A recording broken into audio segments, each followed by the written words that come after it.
지난주에는 인간의 타락에 대해서 함께 생각을 했습니다. 하나님은 인간을 창조하시고 인간과 언약을 맺어 인간을 가장 고귀하고 영광스럽게 대우하셨는데, 인간은 이와 같은 하나님의 은혜와 하나님의 사랑과 하나님의 배려를 잊어버리고 그만 뱀의 미혹에 빠지고 자신의 정욕에 이끌려서 이제 범죄하게 되었던 것이죠. 그래서 인간이 무죄한 상태로부터 이제 떨어졌습니다. 그렇게 떨어진 것을 우리는 한자어로 옛날부터 타락 이렇게 이야기를 한 거예요. 타락했다. 이렇게.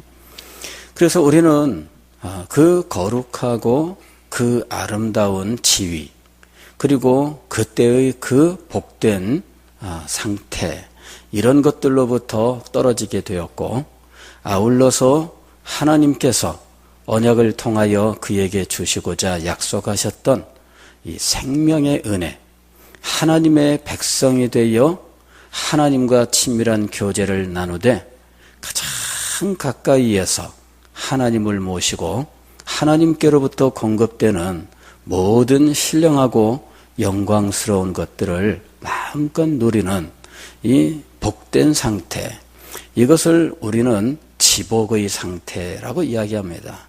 지복이라고 하는 것은 가장 최고의 복된 것을 말하는 거죠. 그래서 이 지복의 상태에서 하나님을 즐거워하고 하나님께서 주시는 그 사랑을 한량없이 받으면서 말할 수 없는 영광스러운 즐거움으로 기뻐하는 이런 상태, 이런 축복을 이제는 상실하게 된 거죠.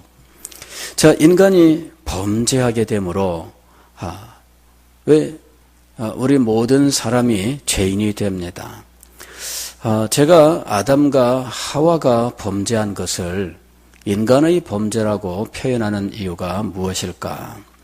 그것은 요리문답 제16문에서 이 사실을 이렇게 가르치기 때문입니다. 모든 인류는 아담의 첫 범죄에 참여하여 타락하였습니까? 그래, 답은 뭐라고 되어 있느냐 하면, 아담과 맺은 언약은 아담만 위한 것이 아니고 그의 후손도 위한 것입니다. 그러므로 보통 생육법에 의해 출생하는 모든 인류는 아담의 첫 범죄에 참여하여 그 안에서 범죄하고 그와 함께 타락하였습니다. 즉, 아담이 하나님과 언약을 맺었을 때 그 언약은 아담 한 사람만을 위한 것이 아니었고 아담의 모든 후손들을 위한 것이었다는 겁니다. 그래서 그 언약의 축복이 모든 인류를 위한 것이라면 언약의 모든 상실은 모든 인류에게 동일하게 미치는 거예요. 가령 이런 거죠. 부모님이 어느 집을 계약을 했어요. 그랬는데 그 집이 으리으리한 대궐 같은 집이었어요. 그래서 그 대궐 같은 집에서 이제 살게 되는 건데, 우리 아버지가 계약을 했거든요. 그리고 우리 아버지가 모든 잔금을 다 치렀습니다. 그러면 그 집은 누구의 집인가요? 아버지의 집이에요. 그런데 우리는 그 집에 들어가서 살면서 사람들한테 뭐라고 말하느냐면 우리 집이야, 그러고 다니는 거예요. 누구 집이었어요? 아버지 집이었어요. 그리고 당연히 그곳에서 아버지만 살아야 되는데 나도 당당하게 들어가거든요. 아무런 갈등이 없어요. 내가 여기 들어가야 되냐 말아야 되냐 이런 갈등 없습니다. 당연히 우리는 우리 집이다 그렇게 생각하고 거길 다니는 거예요. 친구들 데리고 와서 놀면서도 너 이거 우리 아버지 집이야 이렇게 말하지 않습니다. 이거 우리 집이야. 그러면서 마음껏 살게 되는 거죠. 그런데 어느 날 아버지가 사업에 실패를 해가지고 부도가 났어요. 이 집이 다 이제 빚쟁이에게 넘어가게 되었습니다. 그래서 어느 날 아버지가 짐을 싸가지고 이제 나가자. 그리고 나갔습니다. 근데 나는 안 나갔어요. 그리고 버티는 거예요. 이거 아니 망해서 뭐 잘못된 건 우리 아버지지. 나는 아무 상관없다. 나 잘못한 거 없어. 이러면서 막 집에서 버티는 거예요. 그러면은 이 사람의 이 말과 행동이 정당하냐 하는 것이죠. 아버지가 실패해서 그 모든 재산이 이제 빚잔치로 넘어가게 됐어요. 조금 전까지는 우리 집이야 그랬는데 그거 모두 날아갔습니다. 예. 자, 왜 이런 일이 벌어졌을까요? 그 집을 계약할 때 아버지가 계약을 했지만 그러나 그 집의 혜택은 우리 모든 식구들을 위한 것이었어요. 그죠? 예. 계약은 아버지가 했어요. 그러나 그 혜택을 우리 모두가 받는 이유는 무엇입니까? 계약의 대표자는 아버지이지만 그러나 우리 가족의 대표자는 아버지이기 때문이었습니다.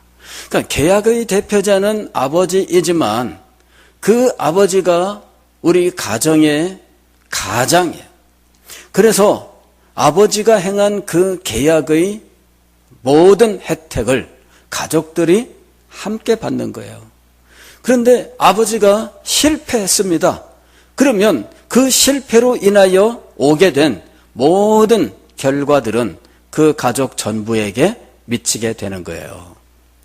자, 이런 원리가 아담의 범죄에 그대로 적용이 된 겁니다. 하나님께서 아담과 행위 언약을 맺었습니다. 이것은 법적인 행동이에요. 그래서 언약을 맺었는데 우리 모두가 그 언약의 당사자가 되어서 다 같이 사인한 게 아닙니다. 아담이 대표자가 되었던 거예요. 그리고 우리는 아무도 그 언약에 사인한 적이 없어요. 그러나 아담이 처음 조건이었던 선악을 알게 하는 나무의 열매를 따먹지 말라. 이 명령을 순종했더라면 그로 말미암아 얻게 되는 언약의 모든 축복들은 우리의 것이 되었음에 틀림이 없습니다. 그건 당연한 거예요. 자, 이런 언약의 원리가 있습니다. 즉 아담은 언약의 당사자입니다. 그는 언약의 대표로서 사인을 해요. 그리고 아담이 인류의 머리가 되어서 아담 안에서 즉 아담의 후손이 되는 모든 사람들은 이 언약의 성공의 결과 오게 되는 모든 복을 함께 누리게 되고 가령 이 언약에 실패하게 되면 그로 말미암아 오게 되는 모든 것들을 감수해야 되는 거죠. 이거를 모두 함께 감당을 해야 돼요. 그래서 요리문답 제16문에서는 아담과 맺은 언약은 아담만 위한 것이 아니고 그의 후손도 위한 것입니다. 그러므로 보통 생육법에 의해 출생하는 모든 인류는 그랬어요. 보통 생육법이라고 하는 건 뭐냐면은 부정모혈로 출생하는 것을 말하는 겁니다. 부정모혈로 출생하는 모든 인류는 이런 말이죠. 이제 이런 보통 생육법이란 말이 나오게 된 이유는 후에 그리스도의 탄생과 비교되기 때문이에요. 그리스도의 탄생은 성령으로 잉태되는 것이었습니다. 동정녀 마리아가 성령으로 말미암아 잉태하게 되는 거죠. 그리하여 예수 그리스도는 부정모혈로 출생한 분이 아닙니다. 부정모혈로 출생하지 아니하고 성령으로 잉태되신 분이기 때문에 그분은 죄는 없으시니라. 즉 무죄한 분으로 이 땅에 탄생하게 되는 거예요. 부정모혈로 태어나는 모든 사람들은 아담의 첫 범죄에 함께 참여하게 된 거예요. 그래서 이 보통 생육법이라고 하는 말을 사용한 이유는 그에 정반대되는 이 특별, 그 다음에 이 생육법이라고 말할 수는 없습니다. 그냥 역사상 한 번밖에 없었기 때문에 생육법 하게 되면은 이거는 사실은 반복되는 이런 탄생과 성장의 원리를 말하는 거죠. 그런데 특별 탄생이 한 번 있었어요. 그 특별 탄생과 구별하기 위하여 보통 생육법이라고 하는 말을 사용하게 된 겁니다. 그래서 보통 생육법에 의해 출생하는 모든 인류는 아담의 첫 범죄에 참여하여, 우리는 선악과 따먹은 적이 없어요. 아니, 심지어는 구경한 적도 없어요. 선악과 어떻게 생겼을까요? 어떤 사람들은 선악과를 사과라고 생각하는 분이 있어요. 그죠? 이래가지고 옛날에 그림들 보면은 이 인간의 타락을 그린 그 그림을 보면 사과를 그려놨어. 한 입 베어먹는 사과. 그죠? 예. 그리고 오늘날 이런 이 한 입 베어먹은 사과는 굉장히 유명한 이 상표입니다. 굉장히 유명한 상표예요. 로고예요. 이게 뭐예요? 애플사. 그죠? 예. 컴퓨터, 또 오늘날에는 아이폰, 뭐 이 휴대폰으로 유명한 회사가 바로 애플사입니다. 이 애플사의 이 로고, 이것이 바로 한 입 베어먹은 사과예요. 그리고 색깔로 띠를 이렇게 둘러서 아주 예쁘게 만들어 놓았는데, 그 가만히 보게 되면은 먹어서는 안 되는, 소위 말하는 금단의 열매라고 하는 것을 따먹은 모양을 이렇게 사과 모양으로 한 입 베먹은 이런 모양으로 만든 거예요.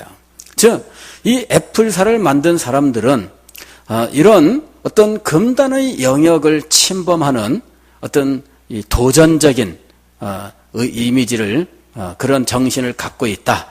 이런 것을 나타내려고 하는 마음으로 이런 것을 형상화한 것으로 생각을 해요. 그러면 정말 사과가 선악과냐? 사과는 선악과가 아닙니다. 그냥 사과예요. 동양에서는 그런 정도 특별한 종류의 과일로 생각되는 것이 어떤 것이 있느냐 그러면은 이 복숭아입니다. 복숭아. 동양에서는 복숭아를 그렇게 생각을 해요. 서양에서는 사과가 특별해요. 트로이 전쟁의 원인도 사과 한 알 때문에 벌어졌다. 이게 그리스 신화에서 등장하는 거예요. 예. 사과 한 알 놓고, 이 신들 가운데 여신들 중에서 가장 이쁜 여신이 이 사과를 가지라. 이렇게 했는데, 이 사과를 놓고 세 명의 여신이 각자 자기의 미모를 자랑하면서 대결을 했어요. 이래가지고 이 세 명의 여인이, 이 여신들이 이 사과를 내가 먹고 내가 가지고, 그래서 내가 신들 중에, 특별히 여신들 중에 최고의 미녀다. 이걸 증명하고 싶어 한 거예요. 이래가지고 누가 미녀냐? 이것을 결정하는 결정 권한을, 그걸 또 인간에게 줬네. 트로이라고 하는 나라의 왕자한테 준 거예요. 이래가지고 이 왕자가 이제 결정권을 가지게 되었는데, 이 세 여신, 사라, 아테네의 제우스의 부인 되는, 이 여신, 그 이름이 뭐죠? 헤라. 예. 뭘 헤라? 예, 헤라. 그 다음에 아테네. 그죠? 아테네. 비너스. 이런 내노라는 여신들이 딱 등장을 해가지고, 저건 내 거야. 이런 거죠. 이래가지고 각자 이 트로이의 왕자한테 조건 제시를 해요. 나를 뽑아주면 내가 너한테 무엇을 주겠노라. 이렇게 조건을 제시합니다. 그런데 그 중에 누구의 어떤 조건을 최고로 삼았느냐? 그리스 최고의 미녀를 너에게 데려다 주겠다. 이 제안을 듣고 이 왕자가 그만 그 사람을, 그 여신을 선택하는 거예요. 최고의 여자를 데려다, 최고 이쁜 여자를 데려다 주겠다. 참, 예나 지금이나, 그죠? 근데, 그런 이 신화의 한가운데 있는 과일이 뭐냐? 사과예요, 사과. 예? 근데, 동양에서는 복숭아가 그 위치를 차지하고 있어요. 신선들이 사는 세계에 있는 과일, 그게 뭘까요? 복숭아예요, 복숭아. 예. 그 선도 복숭아 이런 말 들어보셨어요? 선도 복숭아. 신선 세계에서 복숭아예요, 복숭아. 그러면은 동양에서는 선악과 하면은 복숭아를 떠올리고요. 서양에서는 선악과 하면은 사과를 떠올려요. 그런데 정말 뭐냐 이거죠. 알 수 없습니다. 우리는 본 적도 없고요. 아담이 선악과 그림 그려서 이렇게 생겼다고 남긴 적도 없고요. 아무도 몰라. 근데 그걸 따먹었다는 거죠. 그리고 범죄했다는 겁니다. 그리고 우리는 그 범죄의 범죄자가 되었다는 거예요. 난데없이. 이건 뭡니까? 나는 들어본 적도 없고요. 무슨 본 적도 없고요. 만져본 적도 없습니다. 아니 세상에 그런 선악과를 누군가가 따먹었다는데 내가 그 책임을 지고 있다는 거예요. 이게 납득이 됩니까? 납득이 안 되는 거예요. 그래서 많은 사람들이 이거를 인정할 수 없었어요. 아니 내가 하지도 않은 그 일에 내가 왜 범죄자라 이렇게 정죄를 받고 또 그 일의 책임을 내가 져야 되느냐. 말이 안 된다. 이렇게 해서 이 원죄라고 부르는 이것을 인정하지 않는 사람들이 역사 속에 존재하고 있고요. 이 원죄를 인정하지 않는 이 사람들의 이 경향, 이것은 아주 기독교 초창기부터 지금까지 아주 굉장히 많은 사람들이 받아들이고 있는 거예요. 아담이 죄를 범했으면 범했지. 그 죄에 내가 무슨 상관이냐. 오히려 우리는 그로 인해서 피해만 입었다. 이렇게 생각하는 거죠. 아담의 범죄로 인해서 우리가 피해를 입었다면 피해를 입었지. 무슨 내가 죄인이냐. 말이 안 된다. 이것이 초대교회 때 아주 유명한 이 펠라기안 논쟁이라고 하는 거예요. 이게 뭐냐 그러면은 펠라기우스라고 하는 이 사람이 이제 인간의 원죄를 부인하고 그래서 인간이 타락해서 죄인 상태에서 그가 무슨 일을 하든 하나도 그는 의의를 얻지 못할 것이며 구원에 이르지 못한다. 이런 이 전통적인 기독교의 가르침을 이제 이 사람이 부인한 거예요. 무슨 소리냐? 인간은 그렇게 무슨 원죄 그런 거 아니다. 우리는 다 선하게 태어나고 우리는 아담이 지은 죄와는 상관이 없어.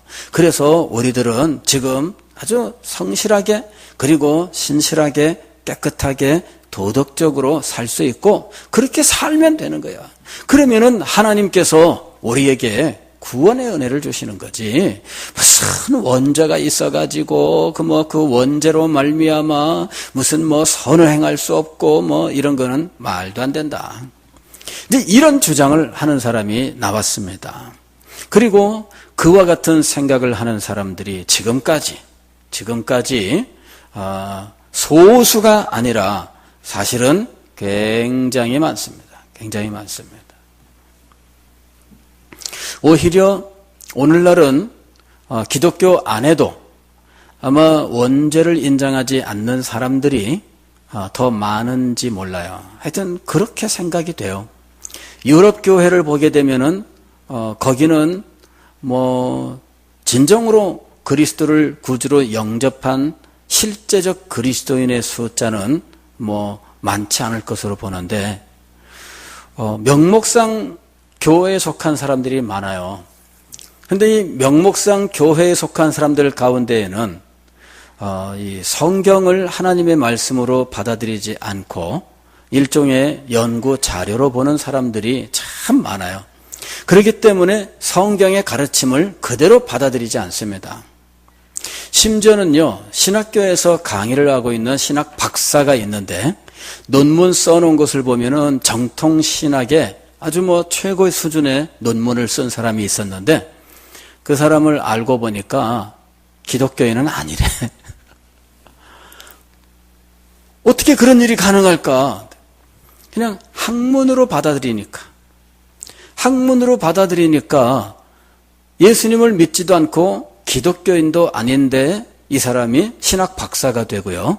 그 다음에 무슨 기독교 이 개혁주의 신학에 아주 최고 수준의 논문도 쓸 수 있고 그러는 거예요.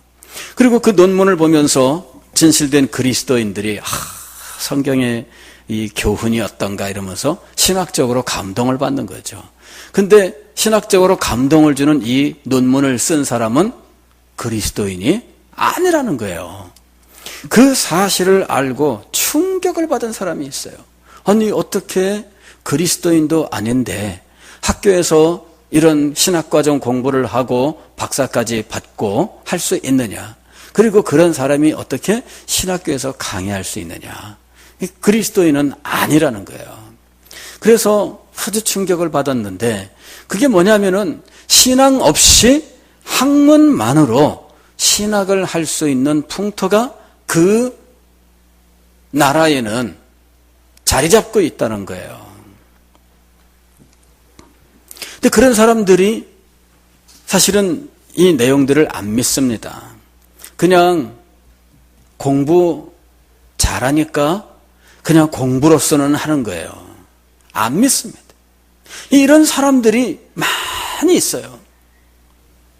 그러나 오늘 우리는 성경이 하나님의 말씀이며 이 성경의 가르침은 명백하게 아담이 범죄한 그것이 우리를 대표한 언약을 깨뜨린 사건이라고 하는 것과 그로 인하여 아담이 죄인이 된 것처럼 우리 모두가 죄인이 되었다 이렇게 선언하고 있는 겁니다.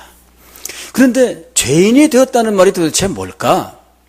죄인이 되었다고 하는 것은 이것은 도덕적으로 뭔가 문제가 있는 사람이 되었다는 말인가? 물론 결과적으로는 그렇습니다. 그리고 그가 도덕적으로 선하게 행한다 할지라도 범죄자로서 행하는 모든 것들은 도덕일 수가 없죠. 가령 강도가 의리를 지킨다고 할 때 우리는 그 의리를 선한 것으로 볼 수 있을까? 그죠? 범죄자들은요, 굉장히 의리가 있다, 이렇게 이야기하는 경우가 많아요. 그래서 우리는 패밀리야, 이러면서 조폭 패밀리가 있잖아요. 우리는 패밀리야. 그래서 한 녀석이 이제 감옥에 들어갑니다. 그러면은, 우리는 패밀리야. 네 가족은 우리가 지켜줄게. 그러면서 끝까지 의리를 지키는 거죠. 응? 여러분, 이 강도들이 의리를 지키고 서로 사랑이 깊어서 서로 똘똘 뭉칠수록 평범한 사람들은 더 고통스러워지게 돼 있어요. 그래서 이 강도들이 의리를 지키고 사랑이 충만해지는 것은 오히려 정상적인 사람들에게는 큰 위협이 되는 겁니다. 그죠? 그러니까 우리가 이 범죄자가 되었는데 사실은 이것이 우리의 상태이기도 하면서 실상은 우리의 도덕적인 문제이기도 해요. 이것이 이제 성경이 우리에게 가르치는 이 죄의 문제입니다. 인간이 범죄였을 때 일어난 근본적인 문제는 하나님과의 관계가 끊어지는 겁니다. 즉 하나님과 정상적인 교제를 나눌 수 없는 상태가 돼요. 오늘 우리가 읽은 성경 말씀을 보면 바람이 선선히 부는 그 때에 하나님께서 동산에 나타나셔요. 그랬더니 아담과 하와가 피하여 숨습니다. 피하여 숨는다는 것은 떳떳지 못하다는 것이고요. 그런 의식이 그 속에 있는 사람은 정상적으로 교제를 할 수가 없습니다. 즉 아담과 하와는 범죄하고 가장 가장 먼저 보여준 모습이 뭐냐 하면은 하나님의 얼굴을 피하여 숨는 모습이었는데 이건 벌써 하나님과의 교제가 단절되었다는 것을 보여주는 거예요. 그러니까 아담과 하와가 선악과를 따먹고 그들이 이 언약을 파기한 순간 그들은 죄인이 되었는데 그들이 하나님께 보여준 이 모습을 통해서 하나님과의 교제는 이미 끝났다는 것을 알 수 있습니다.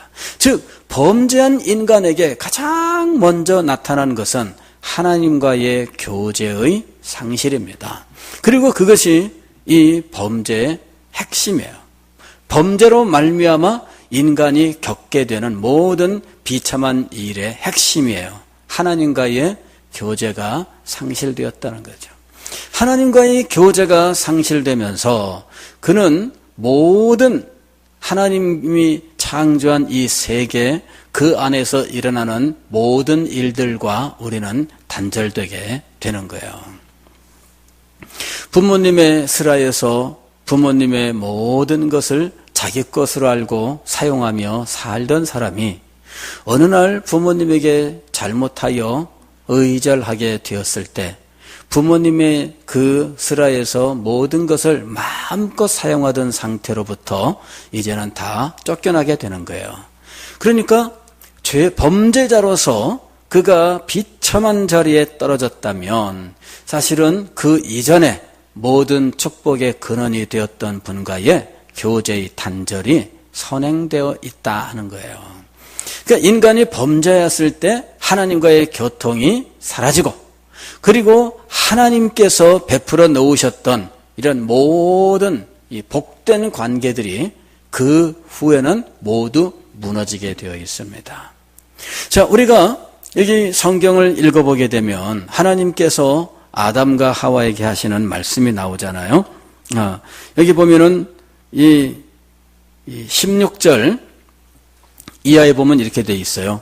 또 여자에게 이르시되 내가 네게 임신하는 고통을 크게 더하리니 네가 수고하고 자식을 낳을 것이며 그랬습니다. 자, 이 여성이 임신하고 출산하는 것은 축복이죠. 그런데 이것이 하나님의 품 안에서 하나님과 생명의 교통 가운데 있을 때에는 이것이 큰 축복입니다. 그러나 하나님과의 교제가 단절되어 버린 순간부터는 이것 자체가 축복이 아닌 비참한 일이 되어 버리는 거죠. 그래서 임신하는 고통과 또 출산의 고통 이것이 여인에게 찾아왔다는 거예요. 그 여성들이 자녀를 낳아서 참 큰 기쁨도 누리고 뭐 그렇습니다만은 옛날에는 자녀를 낳는 것이 여성의 지위를 보장해주는 일이었어요. 특별히 아들을 낳는 거, 그죠? 아들을 못 낳으면은 칠거지약이라고 해서 집으로 보낼 수 있는 조건 중에 하나예요. 그냥 집으로 너 이제 가라. 그러면 보따리 싸들고선 집으로 가, 친정으로. 그러면 친정에서는 또 안 받아들여. 출가 외인이라. 뭐 그러면은 집 앞에서 시아버지는 그 친정 아버지는 막 그냥 호통을 치죠. 난 가서 그 장씨 집에 귀신이 되거라. 막 그러면서 막 호통을 치는 거죠. 참 이거 여성들의 지위가 굉장히 취약한 시대에 이 아들을 낳는다는 이것이 얼마나 큰 축복이었는지. 그런데 그 일이 만만한 일이 아니었다는 거죠. 오늘날도 사실은 아이를 낳다가 죽는 일들이 이렇게 드문 것이 아닙니다. 드문 게 아니에요. 제가 서울의 어느 교회에 있을 때요. 아주 잘 나가는 집안이에요. 잘 나가는 집안인데 그 잘 나가는 집안의 며느리가 어느 날 밤에 아기를 낳지 못하고 그만 이 아이가 나와야 되는데 그만 일찍 이 양수가 터지면서 어떻게 좋지도 못하고 아기는 그만 사산을 하게 돼요. 이래가지고 굉장히 큰 슬픔에 빠졌는데 그때 저도 깜짝 놀랐어요. 요즘 같은 시대에 저렇게 쨍쨍한 집안도 아이가 죽는 경우가 있구나. 나오는 그날 일이 잘못돼가지고. 그런 경우가 있더라고요. 근데 그런 정도가 아니라 예전에는 아기도 죽을 뿐만 아니라 엄마도 죽는 일들이 참 많았다는 거죠. 자, 지금 계속해서 하나님이 축복으로 주셨던 모든 것들이 오히려 비참한 것으로 변해버리는 모습들이 등장해요. 자, 계속 보면 이렇게 돼 있어요. 너는 남편을 원하고 남편은 너를 다스릴 것이니라. 저는 여기 성경을 보면서 이게 참 이해가 안 됐었어요. 예전에 개역 성경에는 너는 남편을 원하고 이 부분을 사모하고 이렇게 번역을 해놨었어요. 너는 남편을 사모하고, 사모한다는 말은 굉장히 그리워하고 사랑하고 뭐 그런다는 말 아니겠습니까? 근데 남편은 너를 다스릴지니라 이렇게 나오는 거예요.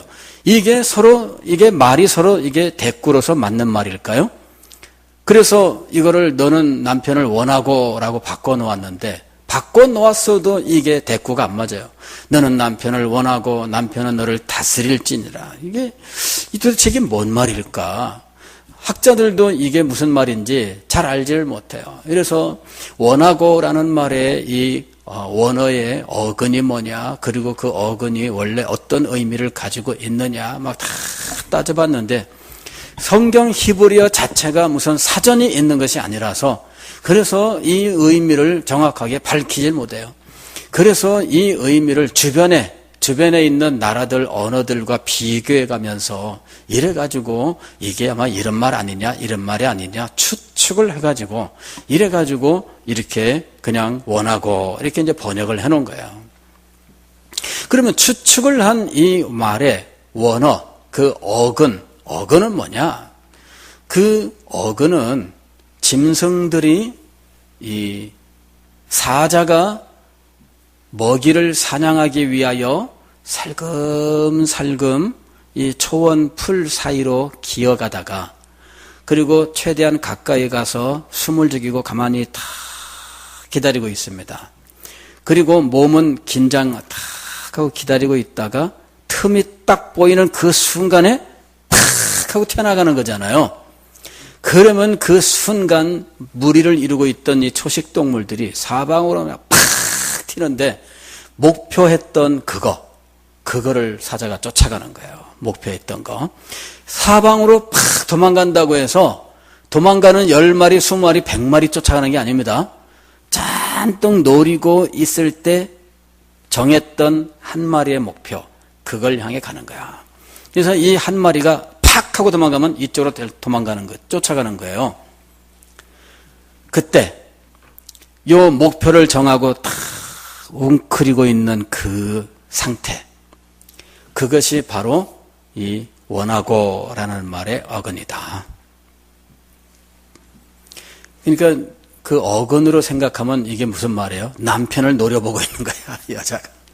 부인이 잡아먹으려고, 그죠? 이래가지고 이 부인들이 남편을 잡아먹고 막 잡아먹지 못해서 막 그냥 막 바가지를 긁어대고 막 어떤 분은 이렇게 해석도 해요. 근데 그렇게 해석하면은 뒤에 말하고 대꾸가 맞아요. 남편은 너를 다스릴지니라 어딜 까불어 뭐 이러는 거죠. 예. 그래서 이 남편과 아내가 서로 사랑하는 관계가 아니라 서로 주도권을 갖기 위해서 다투는 관계다. 즉, 이 처음 사라를 하나님께서 아담에게 데려왔을 때 아담이 사라를 보고 뭐라 그래요? 이는 내 뼈 중에 뼈요 살 중에 살이로다 이렇게 얘기를 하잖아요. 그러면서 아주 크게 기뻐했는데 그런 아름다운 관계가 하나님과의 관계가 틀어지면서 하나님이 축복으로 주셨던 모든 것들이 비참하게 변해버리는 거죠.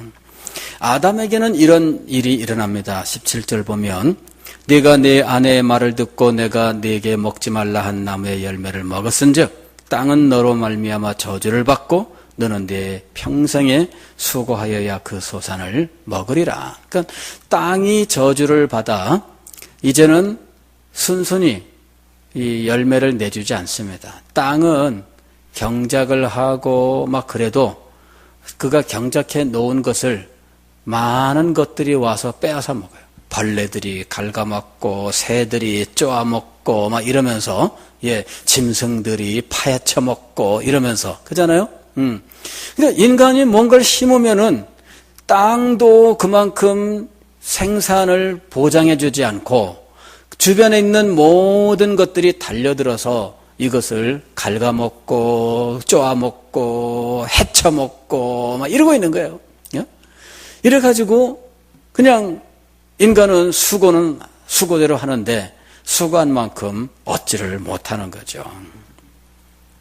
땅이 내게 가시덤불과 엉겅퀴를 낼 것이라 내가 먹을 것은 밭의 채소인즉 네가 흙으로 돌아갈 때까지 땀을 흘려야 먹을 것을 먹으리니. 죽을 때까지 고생해라 그 말입니다. 죽을 때까지 고생한다. 이게 누구의 품을 떠나게 되었기 때문에 일어난 일들일까요? 하나님의 품을 떠난 것이 아니라 쫓겨난 거죠. 쫓겨난. 즉 하나님과의 교통이 끊어지면서 하나님께서 베푸셨던 모든 것들이 그때부터는 오히려 그에게 고통이 되는 거예요. 왜 인간의 생로병사가 고통인가? 인간이 범죄하고 타락하여 하나님과의 교제가 끊어지면서 그에게는 모든 것이 저주가 된 거예요. 여러분, 가족 그러면은 누구보다 참 가깝고 또 사랑으로 하나 되는 이런 관계가 아니겠습니까? 그런데 아담과 하와가 에덴 동산에서 쫓겨나 에덴 동편에서 거주하게 되었는데 그때 그는 가인을 낳습니다. 그리고 둘째 아들 아벨을 낳는데 이 형제 사이는 우애가 참 남다르고 얼마나 서로 아껴주고 형은 동생을 보살피고 동생은 형을 얼마나 따르는지 너무나 보기가 좋았더라. 그러면 얼마나 좋겠어요. 그죠? 그러면 얼마나 좋겠어요. 근데 정반대였습니다. 결국은 형이 동생을 시기하고 질투하여 그만 동생을 죽이는 비극이 벌어집니다. 형제의 관계가 이 세상에서 그 누구보다도 가장 가까운 사랑의 관계인데도 불구하고 이 관계가 어느 순간 원수가 되는 이런 일들이 벌어졌어요. 이게 뭐냐? 하나님께서 주신 그 가장 아름다운 관계가 깨어진 거예요. 자, 이런 관계가 깨어지는 원인은 무엇입니까? 하나님과의 관계가 깨어진 거예요. 즉, 인간이 이 세상을 살면서 도덕적인 타락이며 뭐며 온갖 이야기를 하는데 그런 모든 것들은 하나님과의 교제가 상실되는 그 순간 인간은 하나님께 받았던 모든 것들과의 관계가 끊어지면서 벌어진 일이더라 하는 거예요. 즉 인간의 죄는 단지 도덕적인 죄 이렇게만 말할 수 없는 거예요. 모든 것들이 그에게는 더 이상 이제는 선이 아니고 그리고 복이 아닌 상태가 되어버렸어요. 복인 줄 알고 그것을 기뻐했는데 어느 날 이것이 독이 되어 돌아오는 이런 일들이 얼마나 많아요. 아니 인간의 삶에는 사실 우리가 누릴 수 있는 것들은 대부분 그렇게 돼 있어요. 이것이 얼마나 맛있고 얼마나 좋은 건데 그러나 그걸 먹었더니 비만이 되고 그걸 먹었더니 무슨 장 기능에 어디가 이상이 생기고 막 그러면서 병이 걸리잖아요. 마시는 거 얼마나 좋아요. 먹으면 얼마나 우리의 입이 즐겁고 마음이 평안해집니까? 근데 그걸 먹었는데 병이 걸리는 거예요. 그러니까 복이 독이 되는 이런 일이 이 세상에는 그냥 비일비재한 거예요. 아무리 좋아도 그 좋은 그것이 나중에 우리에게는 비수가 되어 돌아오는 이런 일들이 얼마든지 일어나고 있습니다. 이런 모든 일들은 어디서 온 것일까요? 하나님과의 교제가 끊어지면서 하나님께서 그에게 주셨던 모든 선한 것들이 오히려 독이 된 경우이기 때문입니다. 이것이 인간이 범죄하여 죄와 비참에 떨어진 상태를 말씀하고 있는 거예요. 사랑하는 성도 여러분, 인간은 하나님과의 교통이 끊어지면서 그는 범죄자가 되고 비참한 상태로 떨어지게 되었습니다. 그리고 그는 결국 죽음으로, 영원한 멸망으로 떨어질 수밖에 없게 된 것입니다. 하나님과 맺은 언약, 얼마나 귀한 것인 줄 알아보지 못하고 그것을 지키는 것이 얼마나 큰 축복인지를 가볍게 생각했을 때, 그리고 그는 하나님께서 주신 그 축복의 하나님의 뜻을 의심하였을 때 얼마나 큰 비참이 찾아오게 되었는지, 그것은 아담과 하와에게만 해당되는 것이 아닙니다. 오늘날 우리들에게도 해당되는 일이에요. 오늘 우리에게도 해당되는 일입니다. 예수 그리스도를 언약의 대표자로 삼아서 예수 그리스도를 통해서 우리에게 생명의 은혜를 베풀어 주셨는데, 우리가 이 받은 은혜를 가볍게 생각한다면, 주님께서 우리에게 베푸신 이 구원의 복을 우리가 그냥 쉽게 그냥 잊어버린다면 우리는 아담과 똑같은 이런 사람이 되어버리고 마는 거예요.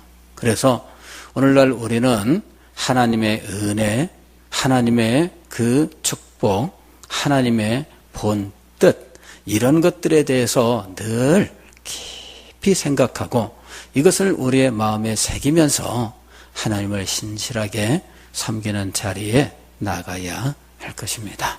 기도하겠습니다. 이 시간의 말씀을